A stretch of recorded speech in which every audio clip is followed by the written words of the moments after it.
আজ কথা বলবো একটা নতুন মুভি নিয়ে, যেটা ওয়ার 2 এর থেকে অনেকাংশে বলা যায় কিছুটা হলেও বেটার, যার নাম হচ্ছে তেহরান, যেটা ওটিটি প্ল্যাটফর্ম জি5 এ রিলিজ করে গেছে ওয়ার 2 এবং কুলির সাথে, সেটাও আবার চুপিসারে। অন্যটা হচ্ছে জলি এলএলবি 3 টিজার। এগুলো আমার লিস্টে এখনো বাদ পড়েছিল, তাই চলে এলাম দুটোকে একসাথে নিয়ে কথা বলতে। প্রথমেই যেটা নিয়ে কথা বলবো সেটা হচ্ছে তেহরান। আবারও বলছি, এটা ওটিটি প্ল্যাটফর্ম জি5 এ তোমরা দেখতে পাবে।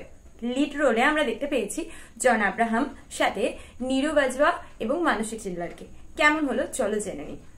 সবার প্রথম বলে দিই, এই মুভিটি দেখার অন্যতম কারণ হচ্ছে এটাও কিন্তু ম্যাডক্সের তরফ থেকেই এসেছে।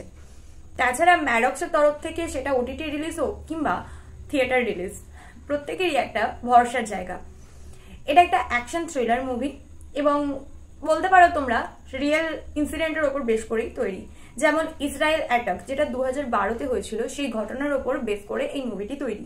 সত্যি বলতে প্রেজেন্টেশনের ঝলক আমরা অলরেডি টিজার এবং ট্রেলারে দেখেছিলাম। তাছাড়া ট্রেলারে একটা সিন রয়েছে, কার অ্যাক্সিডেন্ট বা কার ব্লাস্টের একটা সিন হচ্ছে, যেখানে সবকিছু সেকেন্ডের মধ্যে থামিয়ে দেওয়া হয়েছে এবং সেটাকে স্লো মোশনের সাথে ঘোরানো হয়েছে রাউন্ড আকারে। তো সেই ব্যাপারটা কিন্তু আমার দারুণ লেগেছে।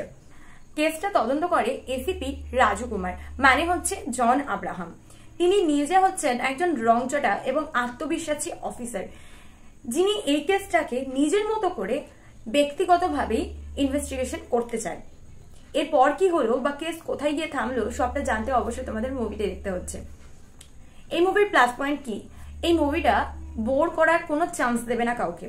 কারণ কি, এই মুভির রান টাইম মাত্র 1 ঘন্টা 55 মিনিট, মানে 2 ঘন্টাও পুরোপুরি কভার করছে না। অন্যদিকে প্রেজেন্টেশন দিয়ে কিন্তু মানুষের মন জয় করবে। এরকম ইনভেস্টিগেশন বেস যেসব মুভিগুলো হয়, সেখানে অনেক ক্ষেত্রে দেখেছি গান বা ওভার ড্রামাটিক বিষয় ঢুকিয়ে দিয়ে সেই মহলটাকেই নষ্ট করে দিয়েছে। তো এখানে সেরকম কিছু পাবে না, পয়েন্টটা শুরু হবে, পয়েন্টেই শেষ হবে। তবে একটা বিষয় যেটা আমার মনে হয়েছে, একটু আনকমফোর্টেবল হতেও পারো তোমরা, কারণ এই মুভিটা হিন্দিতে অবশ্যই, কিন্তু এখানে ইরান মানে ফার্সি ভাষা অনেক বেশি ইউজ করা হয়েছে, যে ক্ষেত্রে তোমাদের ইংলিশ বা হিন্দি সাবটাইটেলের প্রয়োজন অবশ্যই হবে। অবভিয়াসলি এটা রিয়েল স্টোরি বেস যেহেতু, তাই এটাকে রিয়েলিস্টিক বা অরিজিনালিটি দেওয়ার জন্য এই ওয়ার্ডগুলো হয়তো ইউজ করা হয়েছে বা ফার্সি শব্দকে এখানে ঢোকানো হয়েছে।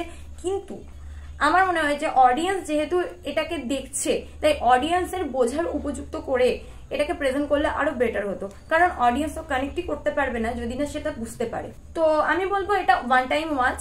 অ্যাক্টিং ইজ গুড, তবে এখানে সব থেকে বেশি ফোকাসে রয়েছে কিন্তু জন আব্রাহাম। বাকি দুজন মানে মানসী চিল্লার কিংবা নীরু বাজওয়া, তাদেরকে খুব একটা রাখা হয়নি বললেই বলা যায়। বাট সবকিছু যদি সাইডেও রাখি, তাতেও আমার মনে হয় যে এই তেহরান মুভিটা ওয়ার 2 এর থেকে কিছুটা হলেও বেটার। হয়তো যারা অলরেডি ওয়ার 2 দেখে এসছো, যাদের ভালো লেগেছে, তারা হয়তো এখানে অনেক নেগেটিভ কমেন্ট করতেই পারো, কিন্তু অনেস্টলি বলছি যে ওয়ার 2 এর যে লজিকলেস ভাবে প্রেজেন্টেশন দেওয়া হয়েছে শুধুমাত্র মানুষের দৃষ্টি আকর্ষণ করার জন্য, এখানে কিন্তু লজিকলেস ভাবে কিছু দেওয়া হয়নি। আর আমি এই দিক থেকেই বলছি যে ওয়ার 2 থেকে তেহরানটা একটু হলেও বেটার, কারণ একটা নির্দিষ্ট স্টোরি তোমরা ফিল করবে এবং কানেক্ট করতে পারবে। মুভিটা ভালো, বাট আউটস্ট্যান্ডিং লেভেলে এটা একেবারেই বলছি না। তো জন আব্রাহাম নিজের ক্যারেক্টারে থেকে যথেষ্ট পারফেকশন দেওয়ার চেষ্টা করেছে, সেটার জন্য অবভিয়াসলি একটা প্রশংসা করতেই হয়। চলো নেক্সট আপডেটে চলে যায়। Jolly LLB 3 teaser already out হয়ে গেছে অনেক আগে। তো এই যে দুটো ক্যারেক্টার, মানে দুই জলিকে আমরা একই মুভিতে একই সাথে দেখতে পাচ্ছি। এর আগে যে পার্টগুলো তোমরা হয়তো অনেকেই দেখে নিয়েছো আর অনেকে হয়তো দেখোনি। তো যাই হোক, এই দুই জলিকে আমরা আলাদা আলাদা ভাবে ক্যারেক্টার প্লে করতে দেখেছি এবং আলাদা আলাদা ভাবে কমেডি ক্রিয়েট করতেও দেখেছি। সেই দুজনকে একই সাথে একই জায়গাতে পাচ্ছি, তো এটা তো একটা বিরাট ব্যাপার বলতেই হয়। তবে এই দুজন যে একসাথে থাকছে, এই ব্যাপারটাকেই কিন্তু মেনলি টিজারে আমাদেরকে বোঝানো হয়েছে, যেটা অলরেডি আমরা আগে থেকেই জেনে গেছিলাম। তো এখানে স্টোরি নিয়ে তেমন কোনো হিন্টস দেওয়া হয়নি, স্টোরিটাকে সিক্রেটই রাখা হয়েছে। আর এটা একটা কোর্টরুম ড্রামার ওপরেই হবে গোটা স্টোরিটা। যদিও আগের পার্ট 1 বা পার্ট 2 যে মুভিগুলো এসেছিল, সেগুলো আলাদা আলাদা ভাবে কোর্টরুম ড্রামার ওপরে কমেডি, ভরপুর কমেডি পেয়েছিলাম আমরা, সাথে ইমোশনাল কিছু অ্যাঙ্গেলও পেয়েছিলাম। আর ক্যারেক্টার নিয়ে তো কোনো কথাই হবে না। তো আমার মনে হয় টিজারে একটু হলেও কোনো স্টোরির হিংস পেলে আর একটু বেটার হতো, এক্সাইটমেন্টটা ডবল হতো। সো যাই হোক, নেক্সট আপডেট আসুক, তার জন্য ওয়েট করি।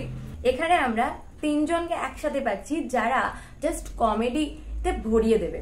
অক্ষয় কুমার, সৌরভ শুক্লা, আরশাদ ভার্সি। তো সব থেকে বেশি যদি কার উপর আশা আছে এটা বলো, তাহলে আমি বলবো সৌরভ শুক্লার উপরই অনেক বেশি আছে, কারণ আগে দুটো পার্টেও কিন্তু গোটা ফোকাসটাকে নিজের দিকে টেনে নিয়েছিল, এটা কিন্তু মানতেই হবে। আর এখানেও যেসব ডায়লগগুলো রয়েছে সেগুলো কিন্তু যথেষ্ট হাসাচ্ছে টিজারের মাধ্যমে। এর আগেও প্রোমো ভিডিওতেও কিছুটা হিন্ট দিয়েছিল যে কি ধরনের রোল প্লে করতে চলেছে। তো দেখা যাক তিন মূর্তিতে কি করতে পারে। তো এবারে আসছে দুই জলি একসাথে কোর্ট রুমে মাথা খারাপ করতে, আর সাথে থাকছে ফুল কমেডি এন্টারটেনমেন্ট। সো এই মুভিটা আসছে খুবই তাড়াতাড়ি 19শে সেপ্টেম্বর। দেখা যাক কি হয়। চলো নেক্সট আপডেটের জন্য চটপট তোমরা আমাকে সাবস্ক্রাইব করে আমার সঙ্গে জয়েন হয়ে যাও। স্যান্ডি টকের সঙ্গে সিনেমার পক্ষ হয়েছে শেষ, আবার আসছি নতুন মুভি নিয়ে। তোমরা সবসময় থাকো ফ্রেশ। টাটা।